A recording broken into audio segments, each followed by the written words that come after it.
Hello YouTube, it's your boy B3 back with another kicking graphic novel review. Most of the graphic novels I've been reviewing are books I haven't read before, but I wanted to go back and read this, Justice League vs. Suicide Squad. Yeah, this was like the first major crossover for DC Rebirth, and it's a very enjoyable book. I feel like the reason they made Justice League vs. Suicide Squad is because Suicide Squad had just come out and Justice League was coming out, so it was a good time to pit the two teams together to promote both movies.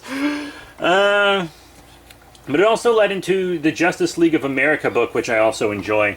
And I'm going to start reviewing the Justice League of America Rebirth book as well, because I've read the first couple volumes, but I haven't read all of it, and I really want to get into that because it's a good team lineup. It's a very unique team. But as I said, today we were talking about Justice League vs. Suicide Squad from DC Rebirth. Let me read you the back of the book. The greatest heroes, the most dangerous criminals. This world isn't big enough for them both. The first major event storyline of DC's Rebirth era is here. The members of the Justice League are Earth's most powerful and famous superheroes, but they aren't the only team in town. The Suicide Squad strikes from the shadows and does the jobs too dirty for superheroes to handle. Under the iron fist of director Amanda Waller, these monsters and maniacs have operated in total secrecy. Until now, Batman is on their trail, and the Squad's existence isn't something he or the Justice League can tolerate. It must be shut down. But while the heroes and anti-heroes are distracted fighting each other, Twisted Mastermind Maxwell Lord assembles a nightmarish army of DC's deadliest villains to take out both teams. Starring the biggest heroes and villains in comics, this action-packed crossover epic features an all-star creative team including writers Joshua Williamson, Tim Seeley, Rob Williams, and C. Spurrier, with superstar artist Jason Fabok, big fan by the way, Tony S. Daniel, also one of my favorites, Jesus Marino, Fernando Passerian, Robin Rocha, Howard Porter, Scott Eaton, Riley Rosomo, Christian Duce, and Giuseppe Cafaro, and more. And there's also an inside cover, because this is a hardcover book, so they also have an inside cover read-up. Heroes versus villains, Superman, Batman, Wonder Woman, Aquaman, Cyborg, The Flash, the Green Lanterns. They are the Justice League, the world's greatest heroes. Harley Quinn, Deadshot, Captain Boomerang, El Diablo, Killer Croc, Killer Frost. They are the Suicide Squad. They actually left out Enchantress. A group of convicted criminals who've been recruited to use their skills for government gain in exchange for shorter sentences. As these two titanic teams clash, telepathic mastermind Maxwell Lord prepares to take advantage of the chaos, assembling an even deadlier team and preparing for world conquest. Can the Justice League make a deal with the devil and work with the Suicide Squad to stop the threat, or will their first battle mark the beginning of Earth's last stand? And just so you know, Justice League vs. Suicide Squad collects stories from Justice League number 8, Justice League vs. Suicide Squad number 1, Justice League vs. Suicide Squad number 2, Justice League 12, Justice League vs. Suicide Squad number 3, Suicide Squad number 9, Justice League vs. Suicide Squad number 4, Justice League vs. Suicide Squad number 5, Justice League 13, Justice League vs. Suicide Squad number 6, and Suicide Squad number 10. Those are the collected stories in this big volume. It's a really cool crossover. Thoroughly enjoyed it. I really, really did. Maxwell Lord, and there's going to be spoilers from here on out, by the way. Maxwell Lord and Eclipso are the main villains. Eclipso possesses Maxwell Lord in this book. So Eclipso, with Maxwell Lord's powers magnified, is pretty insane. Eclipso's already a league-level threat. And so is Maxwell when he uses his powers right. Remember when Wonder Woman was forced to kill him back in the day? Good times. But the Justice League goes to fight the Suicide Squad, and Max is going to use the confusion to steal Eclipso's Heart of Darkness.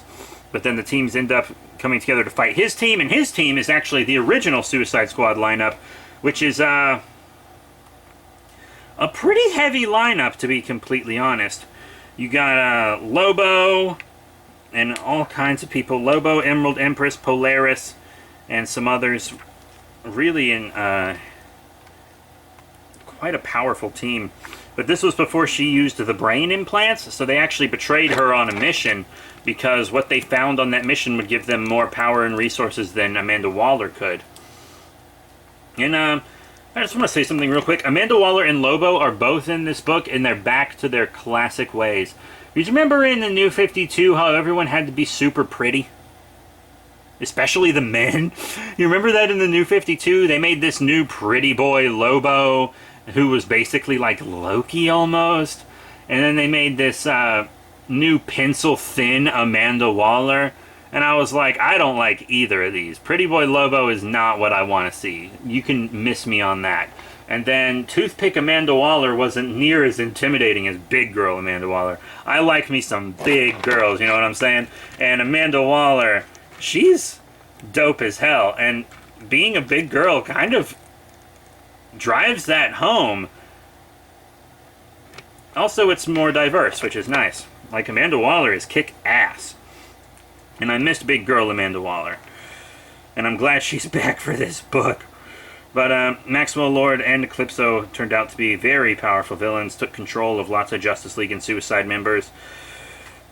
And of course, the whole Justice League gets possessed except Batman, because Batman always has to be the one to solve everything, because he's the most popular, which means Batman gets to do all the work in every event. Forever Evil, whole Justice League's gone. Oh, except Batman. Every major event. Oh, Batman is the one that we focus on. I'm sick of focus on Batman. That's why I'm glad Death Metal is focusing on Wonder Woman. Because they could have easily focused on Batman, but they're focusing on Wonder Woman, which I like. I've only read the first issue of that. I'm going to wait till it's in trade. But, yeah. So, lots of great stuff going on. Glad Lobo and Waller are back to how they're supposed to be. We get some pretty epic fights. This is basically also a big redemption story for Killer Frost. I think that's because people came to like Caitlin Snow in the Flash show, so they wanted to redeem her in the comics so she could be a good guy. Because I think she's redeemed in the Flash show. I'm not sure. I'm a couple seasons behind, my friends. I hate to admit it, but I'm a couple seasons behind. But Killer Frost kind of gets redeemed. Lobo's always been an anti-hero, so she and Lobo are going to be in the Justice League of America, which is a Batman-run team. I'm not totally sure if it makes sense for Batman to run that team. He's good in the book, because I've read a couple volumes, and he's good in the book. But, I don't know. It's kind of weird, because maybe it does make sense, because it almost seems weird that Batman would work with people who have killed so much, like Frost and Lobo. Because normally he's very, very critical of killers, but I think he can see the good in them. There's not that much good in Lobo, but, you know, he got a free job from Lobo, because he freed Lobo from the mind control in the book, and he was like, the job I want you to do is work with the Justice League. And it's a lot of newer heroes, like Vixen is in Justice League of America. This whole book just leads to Justice League of America, basically. Which is a pretty good lineup. It's got the Ray, who I think is underrated. I like the Ray. It's got Vixen, who's actually one of my favorite underrated heroes. I think Vixen is incredible. Killer Frost, Black Canary, who's always really good. A new Adam, and Lobo. But you'll see more of that soon, because I'll probably read Justice League of America Road to Rebirth after I finish this video. But the Justice League vs. Suicide Squad book has a lot of great art throughout. Just really incredible art, some fantastic line work, great colors, very vibrant colors. It's an incredibly colorful book. I really enjoy it.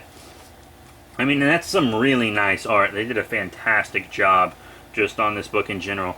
The story is good, you know, it's nothing groundbreaking, like, but it's good. It's a memorable story, and it was worth rereading. I really enjoyed it. So that's it. Thank you all very much for your support. Remember to rate, comment, and subscribe. Check out all the cool links in the description below. Facebook, Twitter, etc. Next time, I don't know what we're going to read. I'm like halfway through a Superman Wonder Woman book. And I'm like one issue away from finishing a Scott Snyder Justice League book. I just feel like doing a lot of Justice League stuff. Sorry, I'm feeling DC teams right now. So that's it. Thank you all very much for your support. Remember to rate, comment, and subscribe. Check out all the cool links in the description below. Yada, yada, yada. And I'll see you all next time.